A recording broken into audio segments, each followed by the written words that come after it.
Abra sua Bíblia no Evangelho de Mateus, no capítulo 14.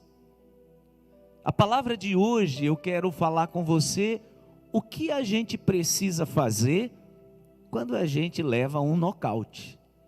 Então, abra sua Bíblia no Evangelho de Mateus, no capítulo 14, a referência está aqui no slide, no canto da sua tela. Mateus, capítulo 14, a gente vai começar a ler a partir do versículo 6.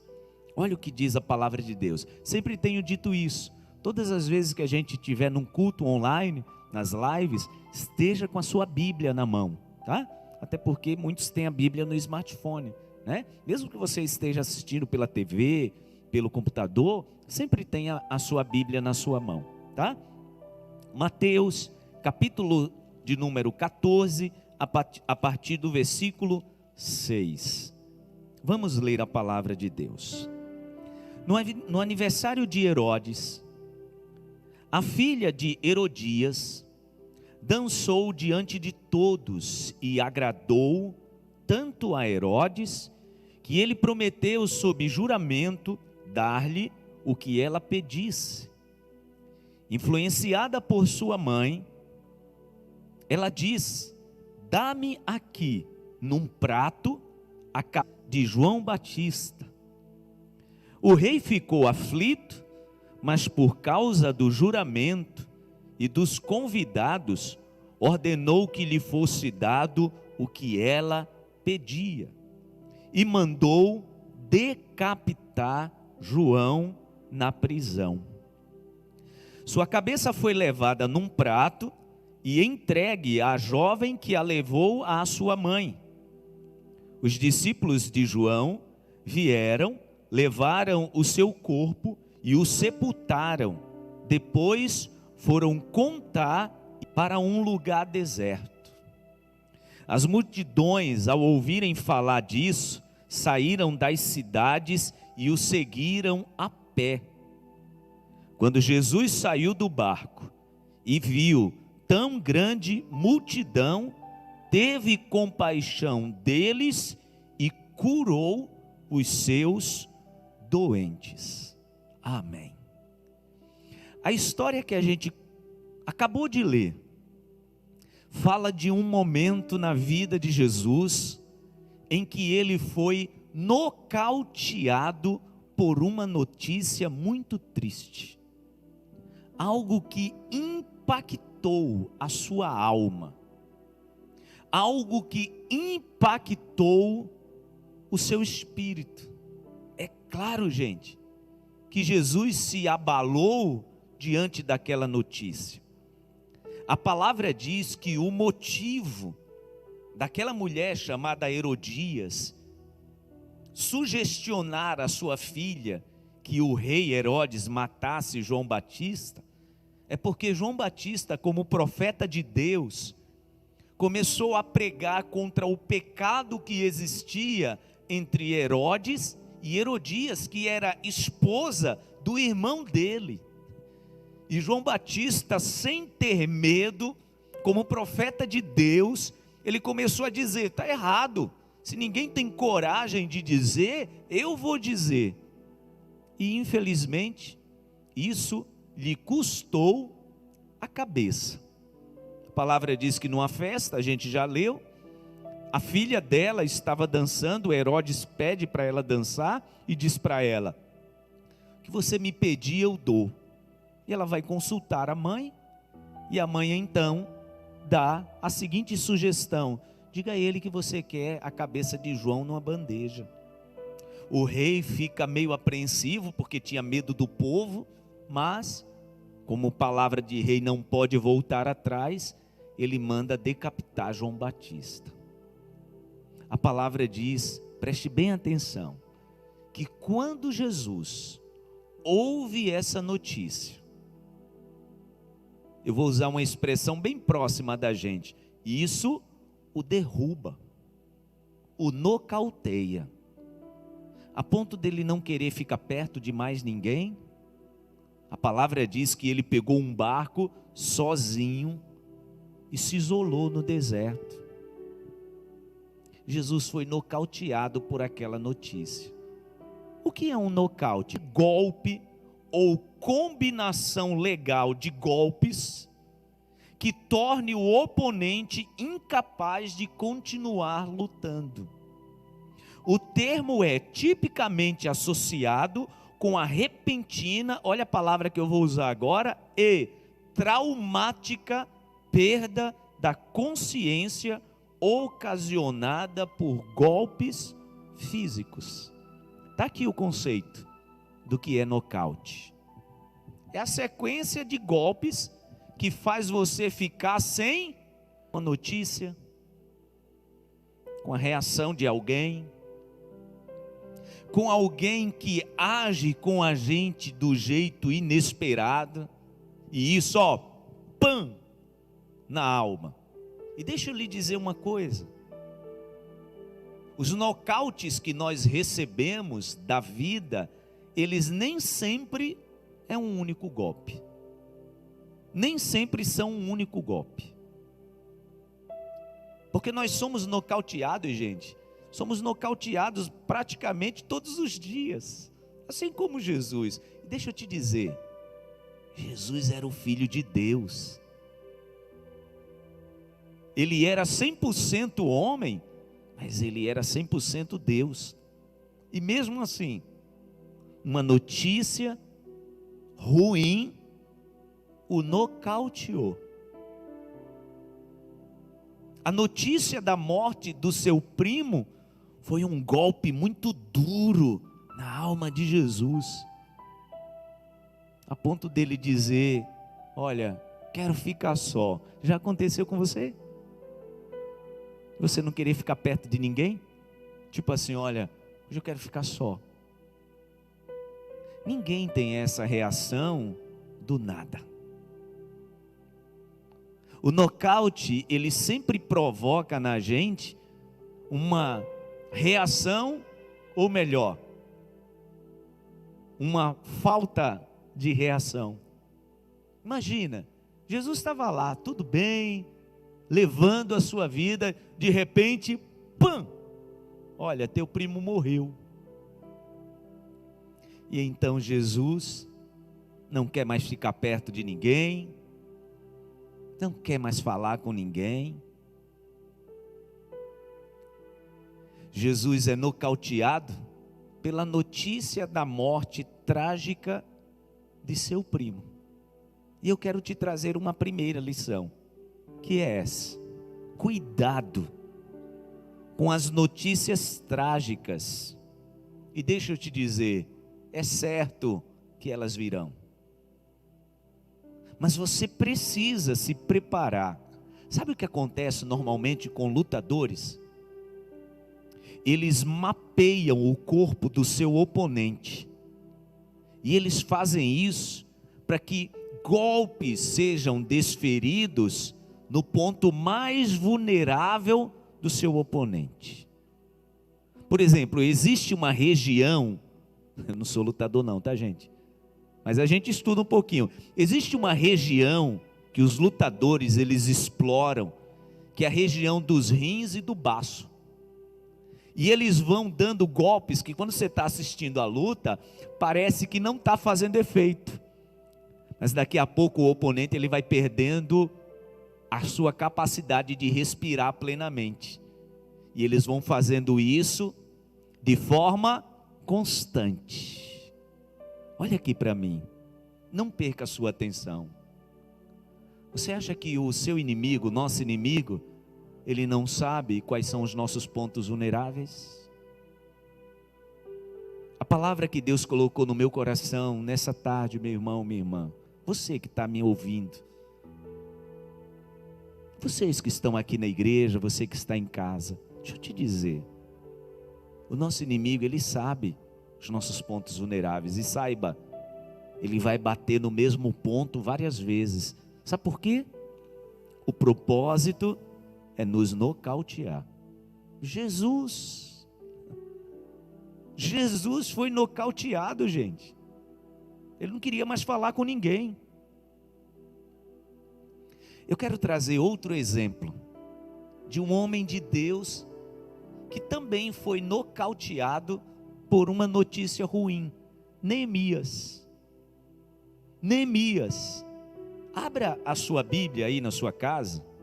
No livro de Neemias, fica antes do livro de Salmos. Então se você abrir no meio da sua Bíblia, você vai estar em Salmos. Aí você vai voltar um pouquinho para a esquerda, você vai achar Neemias. Neemias capítulo 1. Olha o que diz a palavra de Deus. Neemias capítulo 1, versículo 1. Olhe quando nós somos golpeados a ponto de receber um nocaute na alma. Diz assim a palavra. Palavra de Neemias, filho de Racalias. No mês de Quisleu, no 20º ano, enquanto eu estava na cidade de Suzã, Hanani, um dos meus irmãos, veio de Judá com alguns outros homens, e eu lhes perguntei acerca dos judeus que restaram, os sobreviventes do cativeiro, e também sobre Jerusalém. E eles me responderam: o muro de Jerusalém foi derrubado, as suas portas foram destruídas pelo fogo. Olha agora o versículo 4. Quando ouvi essas coisas, sentei-me e chorei.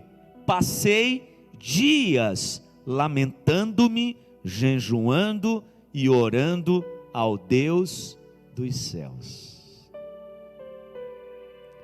Já ouviu alguém dizer assim: opa, olha, fulano se arriou? Normalmente os mais velhos é que falam assim, né? Olha, sabe, fulana não aguentou, recebeu a notícia e se arriou. Sabe, gente, os maiores golpes que nós recebemos, eles são na alma. Olha a primeira reação de Neemias diante daquela notícia trágica. Seu povo estava passando fome. Quem tinha emprego não tinha mais. Quem tinha colheita não tinha mais. Aliás, as pessoas não tinham nem casa. As pessoas viviam de favor na Babilônia. Só que Neemias, gente, ele tinha nascido não no meio daquela tragédia. Neemias nasceu já na Babilônia. E possivelmente ele já nasceu numa condição bem diferenciada. Ele já nasceu depois de todo sofrimento. Neemias já nasceu numa condição onde ele tinha o palácio para servir o rei. Mas quando ele ouve sobre a desgraça que estava acontecendo em Jerusalém, sobre primos dele passando fome, sobre pessoas da família dele passando necessidade, a palavra diz que ele sente o golpe. Ele então senta e passa dias chorando e se lamentando. O que é isso, gente? Nocaute. Segunda lição que eu tenho para você. Nós podemos até, peço desculpa, tem um erro aí. Nós podemos até estar bem, mas a realidade de quem amamos pode nos balançar e até nos derrubar. Nós podemos até estar bem, mas quando a gente ouve que alguém que a gente ama não está bem, isso nocaute. Às vezes você está levando a sua vida normal, mas se você sabe de alguém que você ama, que não está bem, isso pode mexer com a sua estrutura. Isso é um nocaute. No dia que nós realizamos uma oração pela nossa cidade, pelo nosso estado, a pedido do nosso prefeito, o prefeito pediu ao nosso pastor que realizasse essa oração.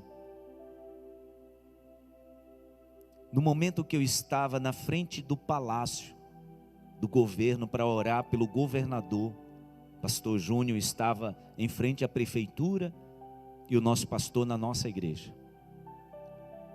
Naquele momento, eu recebi uma ligação de um jovem amigo, falando que o seu pai tinha ido fazer uma cirurgia, e a cirurgia tinha se complicado e ele estava na UTI. E antes de começar aquela oração, ele me disse assim: pastor, os médicos disseram que as chances são muito poucas. E ele disse assim: nós estamos orando para Deus fazer o milagre, mas nós estamos orando muito mais para Deus fazer a vontade dele. Como aquilo mexeu comigo. No outro dia, aprove ao Senhor levar o meu amigo Adelso, um cara que eu conheço desde a minha infância. Como me abençoou. Como a família do Adelso já me abençoou. Era impossível chegar perto do Adelso e não rir. De vez em quando ele me mandava mensagem, às vezes até tarde da noite, me fazendo perguntas da Bíblia. Pastor, o que você acha disso aqui? Às vezes perguntando até coisas de escatologia. E sempre que eu podia, estava respondendo a ele. Mas ele não está mais entre nós. Eu penso que Jesus se afastou das multidões e foi para o deserto sozinho, porque aquela notícia nocauteou sua alma. Eu não sei o que é que está mexendo com você nesse tempo que nós estamos vivendo, mas deixa eu te dizer, todos nós somos nocauteados por várias coisas.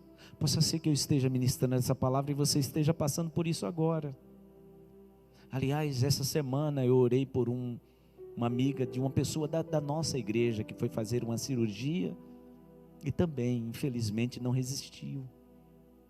Orei pela família pedindo a Deus consolo. Irmãos, nós estamos suscetíveis a isso todo o tempo. Eu quero ir para a parte final da minha mensagem, quero falar sobre um terceiro personagem da Bíblia, que também viveu um tempo de nocaute.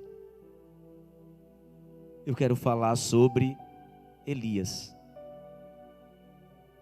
Tudo ia bem na vida de Elias. Eu gosto de dizer, irmãos, tem uma mensagem que eu prego, sobre a mensagem eu prego dizendo que Deus sempre aprovava e chancelava tudo que Elias dizia. A palavra diz que um dia o rei disse assim, para o seu capitão, vai lá e traz o profeta que está lá naquele monte. Aí o capitão foi lá e disse, olha, o rei mandou você descer, que ele quer falar com você, profeta. Então Elias diz assim, se eu sou homem de Deus, desça fogo do céu, consuma você e seus 50. Foram fulminados. A palavra diz que o outro capitão que veio, da mesma forma, Elias respondeu do mesmo jeito. Se eu sou homem de Deus, desça fogo do céu e consuma você e seus 50. A Bíblia diz que o terceiro já veio se ajoelhando diante do profeta, pedindo a ele misericórdia. Esse era Elias. A palavra diz que quando Elias disse que não ia chover, preste bem atenção. Elias não diz, olha, vai ficar sem chover porque Deus está dizendo. Não. A palavra diz que o profeta Elias disse assim, só vai chover segundo a minha palavra. Aí Deus olha para ele e diz, que camarada ousado. Mas como é meu servo Elias, deixa eu aprovar o que ele está dizendo. Mas quando ele consegue vencer os mais de 800 profetas lá no Monte Carmelo, 800 profetas, eram 400 profetas de Baal e 450 profetas de Azerá. A palavra diz que quando ele mata todos os profetas, Jezabel diz assim, que os meus deuses façam comigo, se eu não fizer com você, amanhã essa hora você está morto. Aquelas palavras de Jezabel, da rainha Jezabel, nocautearam um profeta, de tal maneira, que a palavra diz que ele chama o seu auxiliar, eles vão até a entrada do deserto, lá no deserto ele diz para o seu servo, olha, fica aqui que eu quero ficar sozinho. E a Bíblia diz que ele caminha um dia sozinho, deserto adentro. Depois de caminhar um dia, gente, eu gosto demais de detalhes da Bíblia. A palavra diz que ele se deita. Lembra do termo que eu falei? Quando somos nocauteados, nós arriamos. Elias arriou. A palavra diz que ele deitou debaixo de uma árvore, de um pé de giesta, e pediu a Deus para morrer. Por que Elias pediu a Deus para morrer? Porque as palavras de Jezabel e o que ele esperava que Deus fizesse, Deus não fez, nocautearam sua alma. Terceira lição. Algumas vezes estamos nos achando tão resolvidos, tão preparados, tão fortalecidos. Parece que nada vai nos derrubar. Era Elias. Deus mandava corvo levar para ele pão e carne de manhã e de tarde. Depois Deus prepara uma viúva e multiplica a farinha e o azeite na casa daquela mulher. E Elias, gente, ele via isso. Ele estava experimentando milagres. Imagina, a relação de Elias com Deus era aqui, aqui. No momento em que ele espera Deus ter alguma reação com Jezabel, que Deus não teve, isso nocauteou o seu ego, nocauteou a sua alma. Cuidado. Às vezes o nocaute que nós recebemos é quando a gente está se achando forte demais. E vem alguma coisa, olhe bem para mim, que mostra para a gente que a gente é ser humano. Eu gosto demais da palavra do apóstolo Paulo, quando ele diz assim: aquele que pensa estar em pé. Cuidado, não é o que está em pé, é o que pensa estar em pé. Cuidado para que não caia. Nós precisamos ter um cuidado muito grande, porque a gente tem visto isso nos grandes lutadores. Não sei se você já assistiu uma luta onde existia um favorito, e o cara era um favorito, e o cara, todo mundo dizia, a luta vai ser fácil. Só que o oponente tinha estudado minuciosamente exatamente o ponto fraco, o ponto vulnerável. E foi ali que ele perdeu. Eu lembro muito bem das últimas derrotas de um cara que a gente admirou e aprendeu a admirar, Mike Tyson. Foram derrotas assim vergonhosas. E uma das coisas que Mike Tyson, depois de não conseguir ser mais o campeão que era, é que ele diz que ele, infelizmente, menosprezou. Agora sim, eu vou para a parte final da minha mensagem. A gente está só pelo YouTube, né, gente? Pronto, então a gente não tem tempo limite, vamos pregar. Brincando, gente, nosso culto é de 1 hora. Eu quero falar então sobre o segredo. Antes de vir para a igreja, eu estava falando com a Dani, dizendo, olha, hoje eu vou falar sobre nocaute. O que fazer quando a gente é nocauteado? Porque deixa eu te dizer, eu não quero dar uma aqui de prefeito de Araraquara não, viu, gente? Mas uma coisa eu preciso lhe dizer, todos nós, em algum momento, seremos nocauteados. Todos nós. Seja por uma notícia ruim, seja por uma autoconfiança que Deus então usa esse nocaute para colocar a gente no nosso lugar devido. Seja para Deus nos ensinar uma grande lição e nos reposicionar ao lugar que Ele nos quer. Uma coisa é certa, todos nós, em algum momento, receberemos um golpe muito grande no nosso coração, na nossa alma, no nosso espírito, e isso é para a gente se reposicionar. E por isso eu quero falar sobre 3 segredos, logo depois do nocaute. Gente, preste atenção no que eu vou dizer agora. Olha aqui para mim. Nós estamos vivendo um nocaute no mundo. O mundo foi nocauteado.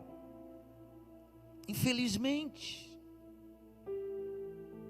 Pessoas estão sendo nocauteadas com notícia de desemprego. Agora à tarde mesmo, eu conversava com um irmão amigo, o irmão G, e ele me pediu oração pelos filhos dele que estão em São Paulo, que estão se tratando dessa enfermidade. Isso é um nocaute para a família. A gente sendo nocauteado porque alguém da família ficou desempregado, a gente sendo nocauteado porque alguém da família está internado.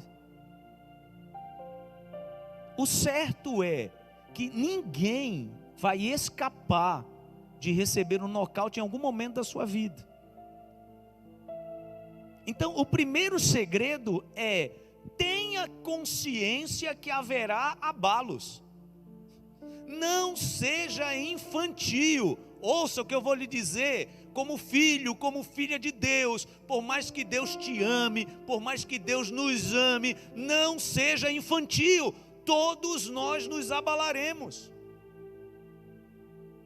Todos nós em algum momento receberemos um grande golpe na nossa alma, no nosso coração. Há 20 anos atrás, a família toda, a igreja, os amigos, todo mundo orando, para que Deus estendesse a sua mão e curasse a dona Raquel, minha mãe. Aprove ao Senhor levar. Aquele foi um grande golpe em toda a família, amigos, na minha alma. Mas ouça, preste atenção, aquele nocaute reposicionou todos que conheciam a dona Raquel, porque nocaute serve para isso. Então ouça, para você sobreviver aos nocautes da vida, você precisa ter essa consciência: eu em algum momento vou passar. Sabe por quê? Porque se você não tiver essa consciência, vai acontecer com você o que aconteceu com Elias.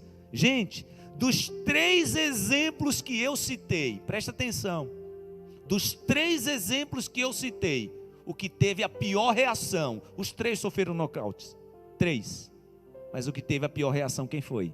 Elias. Por quê? Porque ele ainda não tinha criado a consciência de que podia em algum momento passar por aquilo. Sabe por que algumas pessoas abandonam a sua caminhada com Deus, renegam a fé, se revoltam contra Deus? Exatamente por isso, porque não conseguem conceber e ter a consciência no seu coração que, olha, eu não quero passar por luta. É claro, gente, ninguém é masoquista. Ninguém quer estar sofrendo. Quem quer estar sofrendo? Não, eu quero passar por luta, eu quero ser provado. Sai para lá. Ninguém quer. Mas eu tenho que ter essa consciência. Eu posso passar. Porque se eu crio essa consciência, ouça, eu já estou gerando em mim os anticorpos para me curar daquela situação. Se eu me considero imune, se eu me considero, olha, Deus não vai deixar que nada me aconteça, é claro que eu tenho que andar por fé dizendo, meu Deus vai me livrar, mas se acontecer, eu terei de Deus o escape e a ajuda. Amém? Diga graças a Deus aí onde você está. Então eu preciso ter essa consciência que seremos abalados. Olha o que diz a palavra de Deus, gente. Você já está aí em Neemias, abra em Provérbios, capítulo 24. Tem um detalhe nesse versículo que, e de graças a Deus que hoje não está pelo Instagram, viu? Porque aí eu tô pregando. Deus abençoe você na sua casa. Está pelo Instagram ali, é pelo seu amor, da Dani. Se acabar, vocês recomeçam, que eu tenho que terminar a mensagem. Provérbios capítulo 24, versículo 16. Olha o que diz a palavra. Pois, ainda que, o que, gente? Ainda que o que? O justo, não é o injusto. A palavra está falando do justo. Ainda que o justo caia 7 vezes, tornará a quê, gente? A erguer-se. Mas os ímpios são arrastados pela calamidade. Diga graças a Deus. O justo, os filhos de Deus, aqueles que Deus ama, que Deus protege, esse pode cair 7 vezes, mas Deus vai erguer todas as vezes. Todas as vezes que você for nocauteado, Deus vai te erguer. É nesse momento que a gente pede para a igreja aplaudir ao Senhor, né? Que vontade de fazer isso. O que eu estou querendo te dizer é que o nocaute, ele vai vir. Repito, o mundo foi nocauteado. Nossa cidade, nossa bela Aracaju foi nocauteada. Nosso estado, nosso país. As famílias foram nocauteadas. Mas ouça, Deus vai nos levantar. Ele vai te levantar. Porque você é justo, você é justa. O justo pode cair 7 vezes, mas o Senhor erguerá. O ímpio não. A palavra diz que quando ele cai, ele é levado pela calamidade.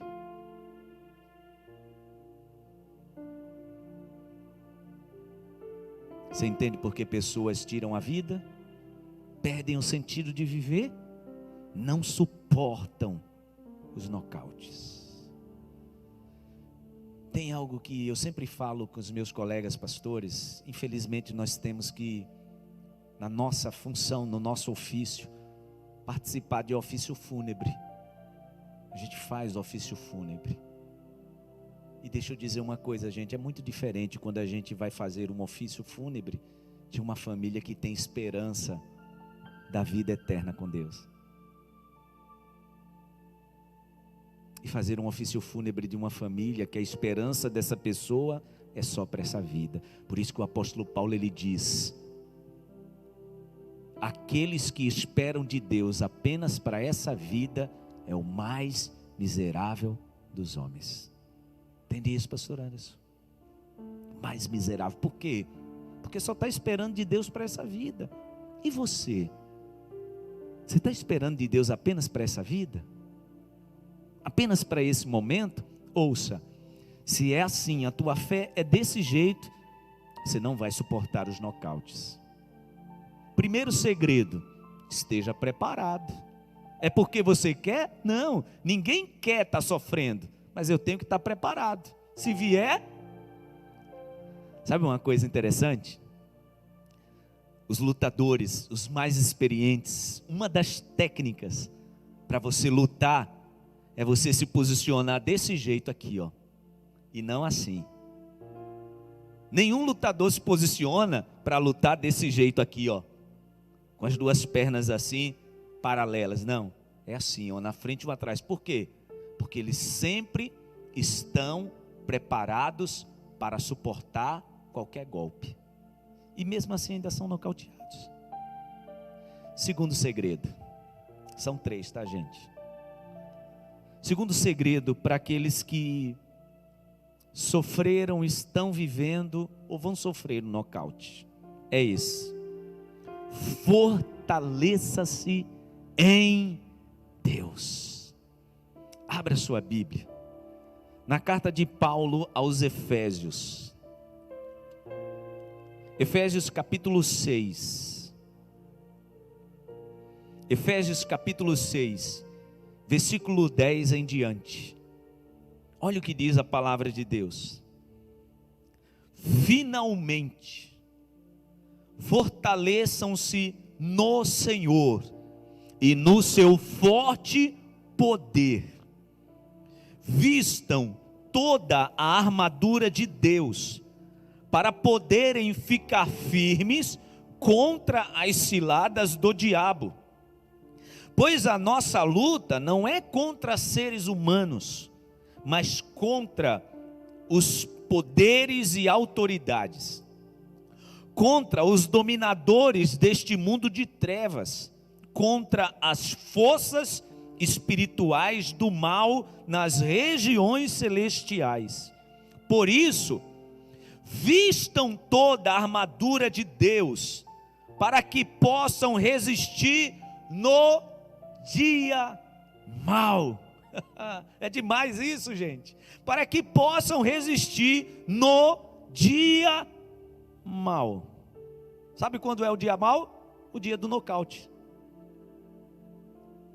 E permanecer inabaláveis depois de terem feito tudo. É demais. Olha o que Paulo está dizendo. Estejam preparados para o dia mau. Estejam preparados para o momento do golpe. Mas vocês vão estar preparados, sabe por quê? Porque vocês vão ter feito tudo. Fez tudo, pronto, vão estar preparados para o dia mau.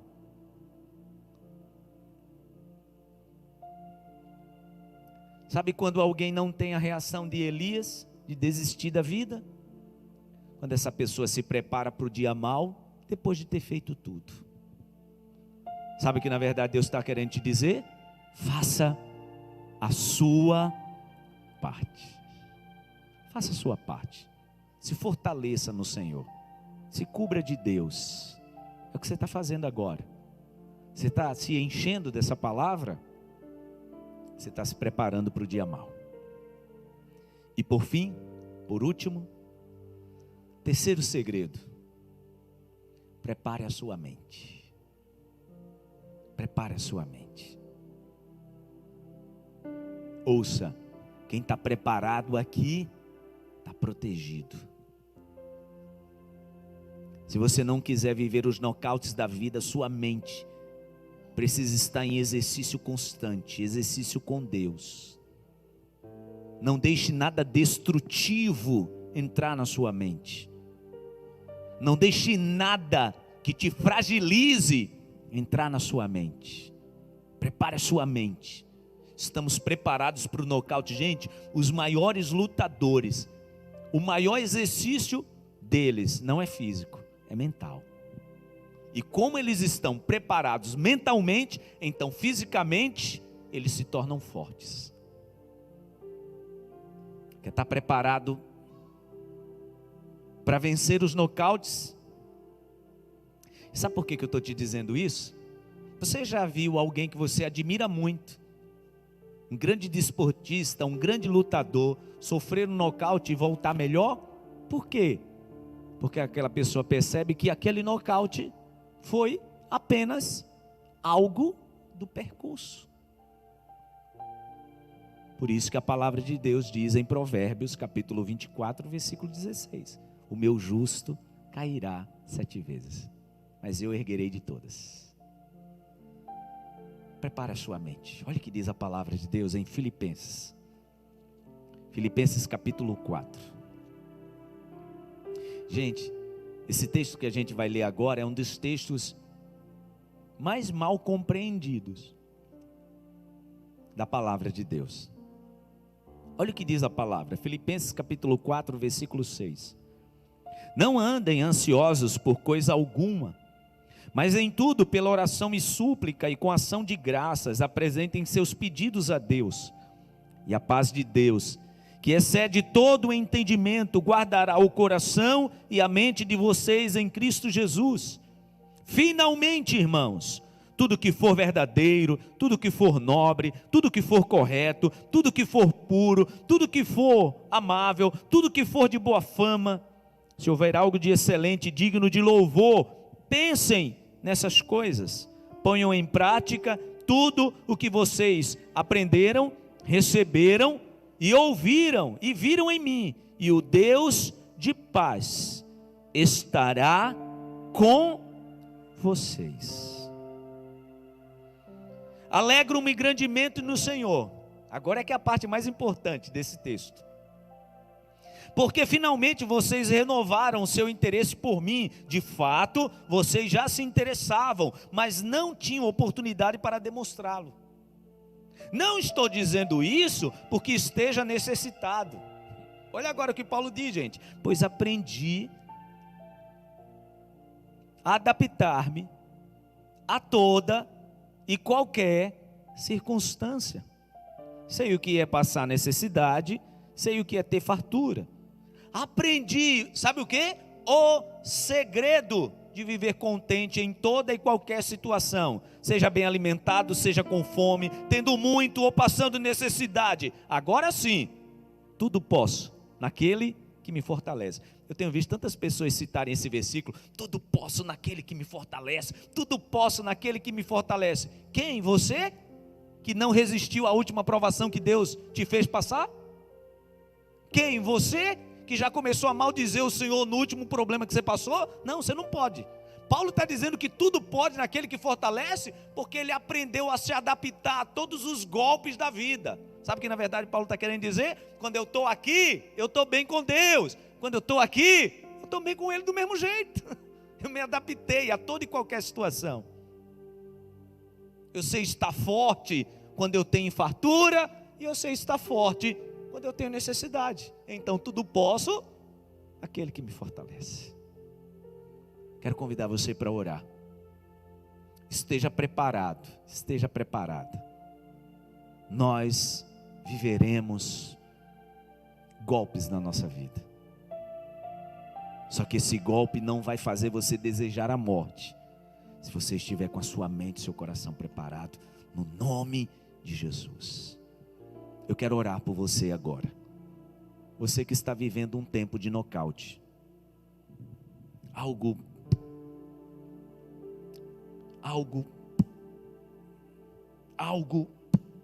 no teu coração e na tua alma. Eu quero orar por você. Coloque as duas mãos na altura do teu coração e feche os teus olhos. Senhor meu Deus, eu quero te pedir, Pai, que o teu Espírito Santo, ele venha sobre os teus filhos agora. Pessoas que estão fragilizadas, pessoas que andam nervosas, pessoas que andam tristes, pessoas que andam apreensivas, gente que já ouviu notícia de que vai vir desemprego, gente que está pensando como é que vai sustentar a família, gente com medo de pegar a doença, gente com medo de não ter salário no final do mês. Oh meu Deus, há uma apreensão total e geral. Na verdade, tudo isso que o mundo já está vivendo, já trouxe um golpe muito duro no nosso coração. Mas como o Senhor tem nos ensinado, tudo podemos naquele que nos fortalece. Podemos tudo em Ti, meu Deus. Eu te peço, venha encher o coração dessa tua filha e do teu filho de paz, de alegria e de força. Que ninguém fique prostrado, que ninguém pense em desistir, pois o Senhor está cuidando de tudo. O Senhor está no controle de todas as coisas. No nome de Jesus. No nome de Jesus.